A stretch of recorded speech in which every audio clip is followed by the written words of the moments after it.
মৃত্যু শব্দটা কি সত্যি সত্যি অভিধান থেকে এবার উঠে যাবে? চিকিৎসা বিজ্ঞানের সাম্প্রতিক একটি গবেষণা এই প্রশ্নের জন্ম দিয়েছে।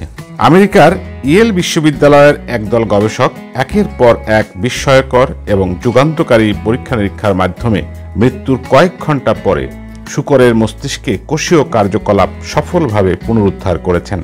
ব্রেইন এক্স নামক এই প্রক্রিয়ায় একটি বিশেষায়িত সিনথেটিক তরল ব্যবহার করে নিউরনের কার্যকারিতা পুনরুজ্জীবিত করা হয়, যা রক্তের মতোই অক্সিজেন বহনকারী এবং প্রদাহ বিরোধী বৈশিষ্ট্যযুক্ত। বিজ্ঞানীরা কেবল মস্তিষ্কের মৃত কোষগুলি পুনঃসক্রিয় করেছেন তাই নয়, বরং মৃত কোষগুলি সম্পূর্ণ সক্রিয় হয়ে আবার কাজ করতে শুরু করেছিল। যদিও মৃতের দেহে আগে কোনো হৃদস্পন্দন বা বৈদ্যুতিক কার্যকলাপ ছিল না।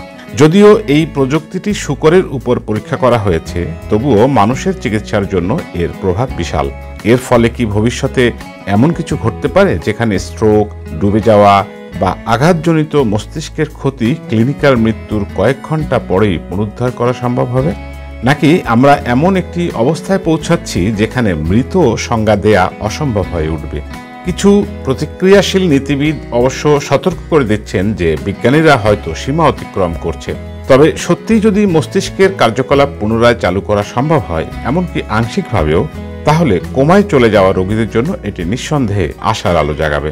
একসময় বিজ্ঞান কল্পকাহিনীর মতো শোনা যেত সদ্য মৃতদের পুনরুত্থিত করা। এখন এ নিয়ে রীতিমতো পিয়ার রিভিউ জার্নালে বিতর্ক হচ্ছে এবং গবেষণার অগ্রগতির সাথে সাথে আমরা শীঘ্রই এমন প্রশ্নের মুখোমুখি হতে পারি যেগুলির উত্তর মানবজাতিকে আগে কখনো দিতে হয়নি।